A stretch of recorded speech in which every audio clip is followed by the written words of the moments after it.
Welcome to Season 4 of the CliftonStrengths Podcast, where we dive deep into how CliftonStrengths themes build powerful partnerships and help teams thrive. I'm Jim Collison, Gallup's CliftonStrengths Community Manager. And I'm Jillian White, Gallup subject matter expert on culture and leadership, and our lead subject matter expert for CliftonStrengths. Today's theme is consistency. We'll explore what that theme brings and what it needs and how it fosters collaboration. Jillian, welcome. Thank you, Jim. Excited to get into the strength.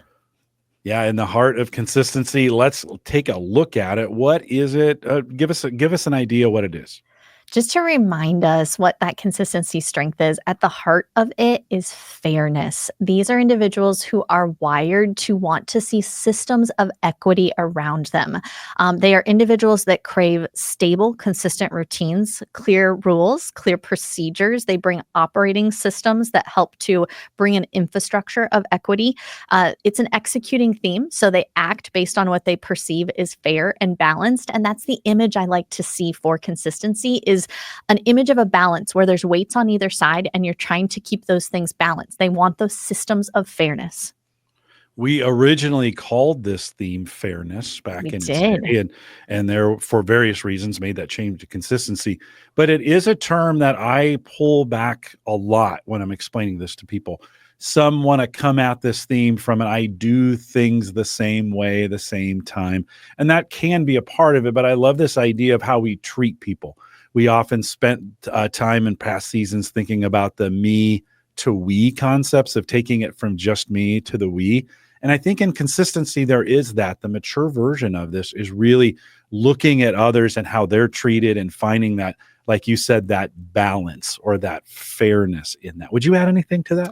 Yeah, it's a great point. It is a strength that is about the application is with people. So remember that fairness brings in an other. It's thinking of that system of equity that's a part of it. I oftentimes like to think, what are other strengths that might contrast it? So for example, consistency, it thinks about the collective, where something like individualization thinks a bit more about the individual. So when you have a strength like individualization, it's looking at how to personalize or customize to someone, where consistency in and of itself almost has the we built into it, because it's thinking about the collective and creating a system that feels fair for everyone and feels equitable for everyone. I love that. I love that thought of it's built into it. And one I really think we need a lot of from your coaching work and your consulting work that you've done. Give me an example maybe where you've seen this in action. Yeah, I always love to just think about where I've seen these things shine and how people partner with others when they have this strength. Now, anytime I give an example, it doesn't mean that you're always going to find it in this type of a role or this type of an industry. But one of the ones that stands out to me was working with a company who was rehauling their performance management processes. Now, you can imagine a leader at the heart of rehauling performance management strategies. Consistency was such a gift because they could help bring that system of fairness to think about how we are measuring people across our organization in a way that feels fair, that prevents favoritism, that helps everyone feel equally valued as a part of this company, and very clear on the rules of how they're getting measured on their performance. So you can imagine, as we talk about powerful partnerships, that person also had to be very mindful to make sure that as the system was getting rolled out, they were working with partners who could communicate the why. They're working with people who could bring people with them as a part of the change. But that heart of fairness at developing that performance management rehaul is really neat to see in action. It's a great example. We have a new section, I shouldn't say new, within last year in our community area, now in our app, where you can compare your themes to someone who shared their themes with you. In that section, we have an I bring and I need statement. They've been very, very popular. We're going to practice those now. When we think about this, what does it bring? Yeah, if I'm partnering with somebody who has that high consistency, they bring stability to our partnership, and they bring that through their predictability. Remember, they like systems of fairness, and that oftentimes shows up in how they show up themselves. So they apply rules to themselves that help create balance in how they're interacting with others. So I can oftentimes predict their behavior because it's very consistent. The reason we choose that word to go along with it. So that stability through predictability, something I'm going to experience in that partnership. I'm also going to experience that ability to to do things at scale. So remember, it's different than individualization in the sense that it thinks about that scale. It wants to reduce variance. So it's going to bring that infrastructure to help govern a group, help govern the collective. They're naturally going to think about that larger application to the collective. They may also be in our partnership the conscience of our group. They're going to be very aware if rules are getting misapplied, if there's favoritism, if there's bullying, if there's mistreatment. Their radar's going to go up, and they're going to be the ones who can help bring things back into balance and create consistency for the partnership and for the team. I love that stability through predictability concept. And I think sometimes we could take speed from predictability and say that because we know what's going to happen. We know when we turn the wheel, the vehicle will follow that path. Imagine driving a car and you didn't know which way the wheel would take you, right? And how slow you would have to go in that case. And so I love that concept of stability. Catchphrase for consistency is actually reducing operational variance. So think what it is doing. There's certain strengths that bring efficiency, and this is one of them that brings it through that reduction of operational variance. What does it need then? You're going to hear this come out whenever I talk about what strengths need is. I like to listen for the value behind the strengths. Remember, they value clear expectations. I want to know what's expected of me. They value having a system of fairness. So bring that to those partners. They're going to do better when they have clear expectations. They're going to do better when they feel like things are fair in your partnership. They're going to do better when they understand standard operating procedures. So when they know the rules that are getting applied to everyone, how we do things around here. That's awesome. In the new top 5 report, we have an area called theme dynamics. We're going to look at it from both an individual theme standpoint and then in partnerships. When we pair this with we have another theme that's the most common with it. And actually, I really love this pairing. Talk a little bit about what's the most common theme that pairs with consistency. It's fun to think about with this. I was looking at this, and Jim, I was sharing this last night. I was with some friends here in Chicago, and one of my closest friends actually has this exact combination. So it's always fun when you just picture real flesh and blood, right? That's embodying these strengths. And the one that's most likely to partner with that high consistency is harmony. Mm-hmm. Think about how that shows up. You heard me say that consistency brings operational variance reduction. So it reduces operational variance. What does harmony do? Harmony reduces emotional variance. This is someone who's going to bring a lot of clarity in how we work together because they can find that common ground, and they're going to be a very, very likely consistent and predictable partner. Yeah, I love, as we've been doing this season, learner and achiever come up a lot as we think about pairing. And it's, for me, as we think about consistency and the specialness of it, think in what it can do, then we see harmony with that. And I just love that. I love that combination together. What about when we think about this idea of theme dynamics and partnerships and collaboration? Yeah, you've heard me say this multiple times that what does consistency value? It values applying structure, right? And it values follow through. So I think what's some strengths that catalyze that? Discipline brings a lot of efficiency to it. Repeatable systems, right? So putting those two together could really sharpen some efficiency for a group. Responsibility really values follow through. So those two partnering together could really create a nice sense of consistent balance and follow through. That's going to be fun for that person to work with those strengths.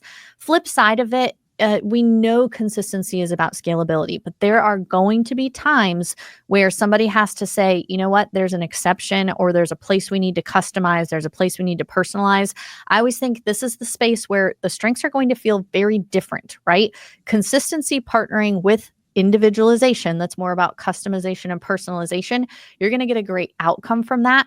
It might be a little harder because they see the world in very different ways, but that can be a powerful complementary partnership, or having two people that think that way on a team. I also think consistency is about, repeating the same thing. They may need reminders of when to be willing to change course or just be in the moment. Think about strengths that do that.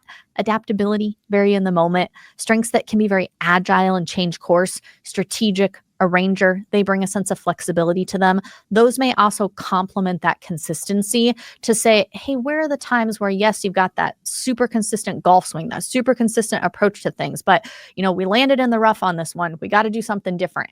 And so they're able to come in and look at how to do something a little bit differently. You may be giving me some clues why I like partnering with consistency. High arranger, high adaptability, high individualization, and so there may be some clues as we think about those complementary partnerships that really settle in for me. This season, we're spending time creating some tips for leaders and teams and individuals. When we think about leaders, how can leaders recognize and harness consistency for their teams and organizations? Yeah, first of all, spot it, right? Look for those people. They're very predictable in their own behavior. They value fairness. They value equity. They like clear rules. What can you do as a leader to help them? Help them understand the rules of the team and the organization. Let's imagine you're onboarding someone with high consistency. They're naturally going to be saying, how am I held accountable to my performance? What's expected of our norms on the team? The more they feel comfortable with the rules of how things are being done, the more free they will feel. And then I always like to think with this one as leaders. We know, Jim, the power of strengths-based organizations. We just gave out our Don Clifton Strengths-Based Culture Award winners. And these are organizations that are truly understanding that you're unleashing a level of performance by creating systems that help position people to do what they do best and play to their strengths. So what can leaders do in those type of systems? Look for how to position people to let their strengths flourish. So when you need someone who needs to bring that level of fairness or scalability, position them to take on that kind of work, always in connection with a conversation with that individual, but that's where they're going to light up. You might also think about bringing that person in when you're giving recognition to the team because they value fairness so much. They're going to be that person who you can go to and say, hey, did I miss anyone on when I'm going to give recognition for this team that's been doing all this work on the system rollout? And they'll go, oh, you know what? Actually, you've got somebody over here. Make sure that feels fair. They've done a lot of work too. So they're going to bring that conscience and that fairness to really help create that feeling of equality and feeling valued as a part of the team. Yeah, you made me think of partnering with someone with an includer as well. It almost could feel like it. From that standpoint. Yeah, I love that. That again, because I struggle with that as a leader sometimes, that kind of makes me feel warm and comfortable thinking a partner like that on my team helping me. What should teams know about working with someone who has this strength? Yeah. I was also going back to, you've heard me reference a couple times when we've looked at our research on powerful partnerships, we've found 8 dimensions of what makes incredibly powerful partnerships. And one of those dimensions is fairness.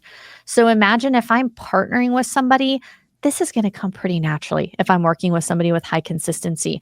I want to think about upfront, just being clear who's doing what in our partnership as we work together. How do I make sure we're giving equal credit where credit is due? And that fairness and recognition of that fairness over time will be a strong foundational piece of our partnership and come easily to us.